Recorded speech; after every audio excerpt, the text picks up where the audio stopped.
If you're struggling to deal with nicotine addiction and you're wanting to break free, but you're worried about how to dealing with the cravings and you don't know how to deal with that, well, this is a video for you.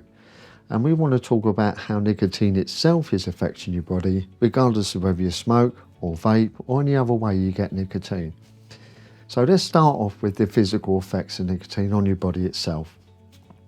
First things first, it affects your heart, because when you take nicotine, whichever way you do it, it increases your heart rate because the drug itself restricts your blood vessels, therefore needing the heart to pump faster. And therefore you get blood pressure on top of that. And at the end of that, continual exposure to nicotine does induce cardiovascular disease, because if you're making the heart work unnaturally fast, then that's not a great way.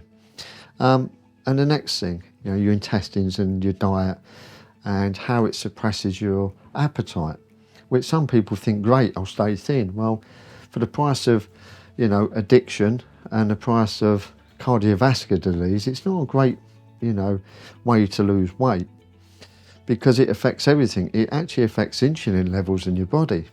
So then you're risking type 2 diabetes just through getting the drug nicotine without smoking. So these effects are happening within your body.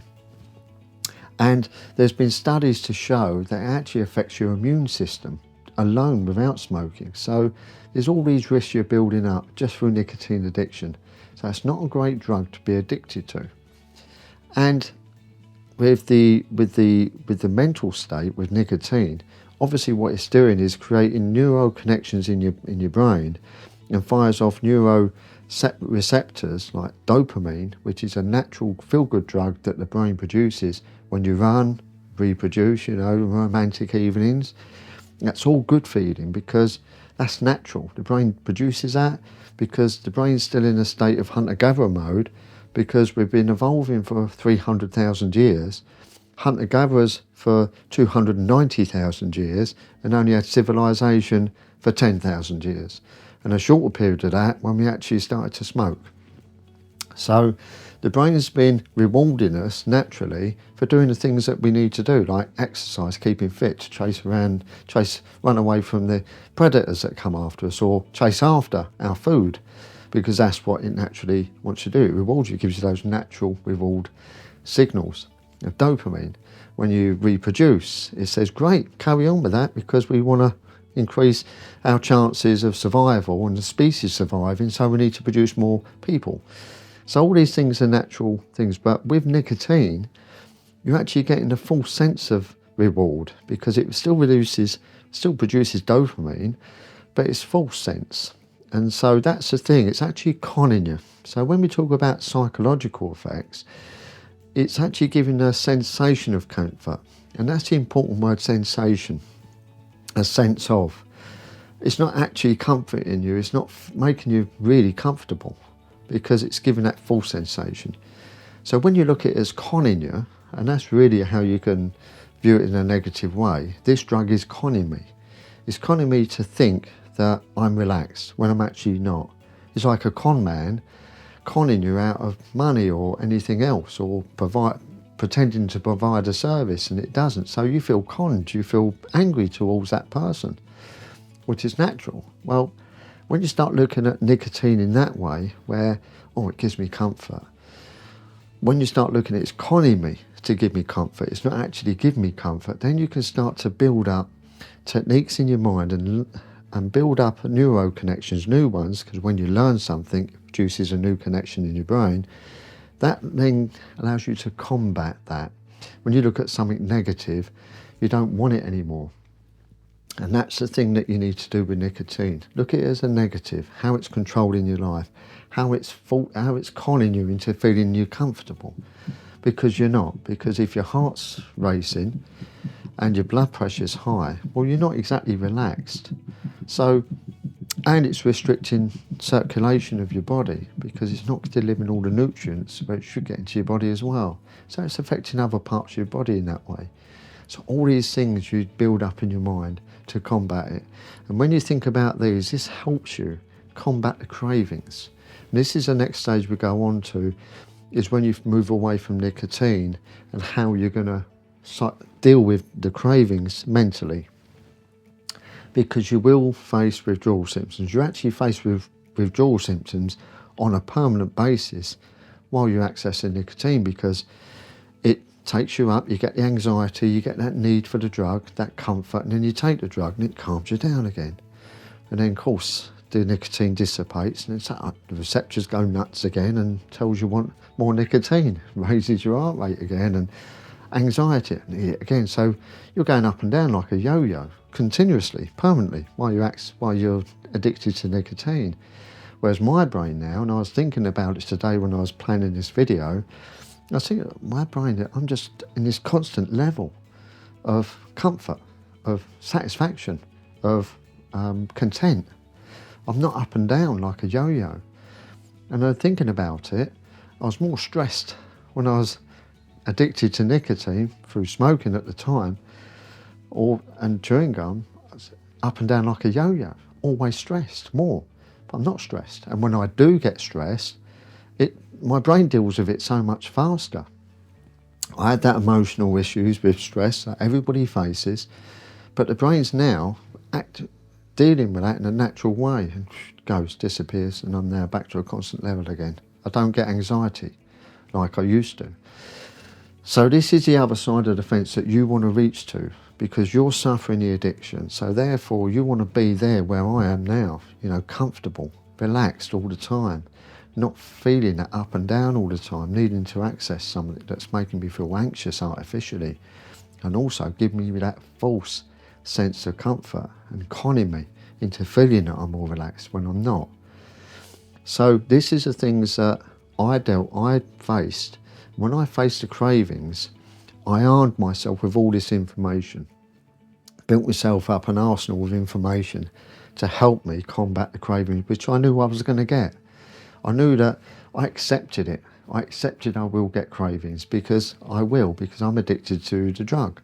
So when the cravings hit, and I knew they were going to hit, and I finally moved away from the chewing gum, which I knew I wanted to do, then I knew I was going to get hit of cravings, and I was going to get these cravings, and I know it's going to make me feel uncomfortable for a short period of time.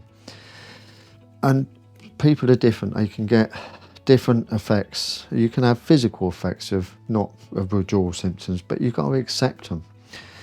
And it's like anything, to overcome anything, you've got to accept these negative feelings that you're going to face, but they won't last forever.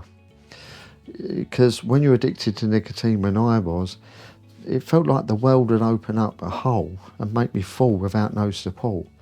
And it would literally end if I didn't access a drug.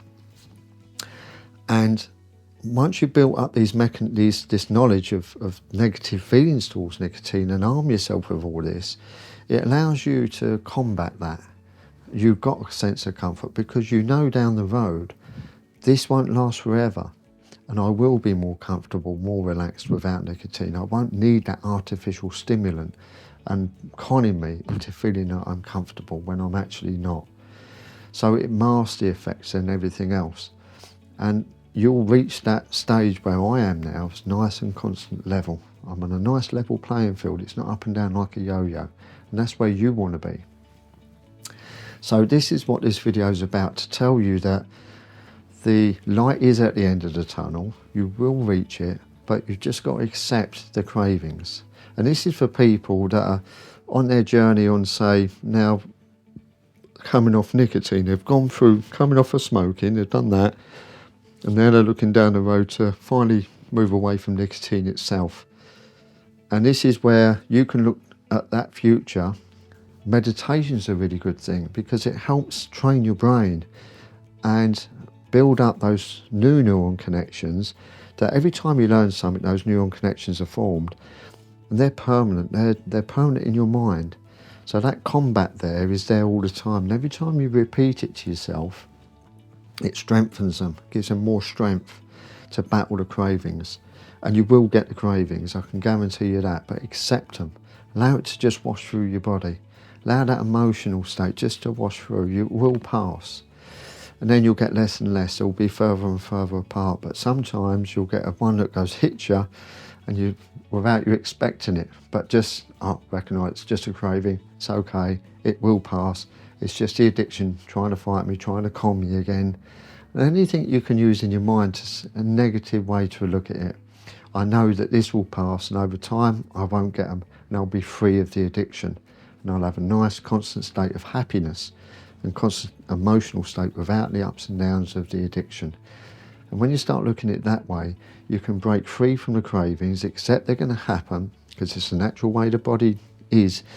And you know it's a good thing in a way because your body's readjusting back to its natural state. So when you look at it that way, I'm getting a craving, but it's just my body just making the adjustments again, breaking those neuron connections. And your body's now readjusting itself back to a more natural, healthier state. And you can look forward to a time when you're never going to go back to smoking. You've dealt with the addiction, you combated it, you've broken that link. And knowing that you can face stress, natural stress in life, those crises that everybody will face in life, we do. But you want to deal with it in a natural way and not run to that comfort zone because it's a false sense of comfort. And then you'll never, never, ever go back, like me, never go back. And that's the thing. So that's the thing about addiction. But I've written a book, and I told it in the last video, and if you didn't watch the last video, there's a link in the description below. And I've written a book about all this as well. It's on Amazon Kindle. It's free to access if you've got Kindle membership, or you can buy it out in once, that's fine. But it's a book that can help as a guide for you to really take you forward and prepare your mind because when someone reads something, it goes in deeper. It's all right watching videos and listening to someone, but if you read something, those words are more permanent. So good luck for the future. Just believe in yourself, and the cravings will pass, and you will be free of it over time. Look at me. I'm free of it and never need to go back, and you will be in the same state.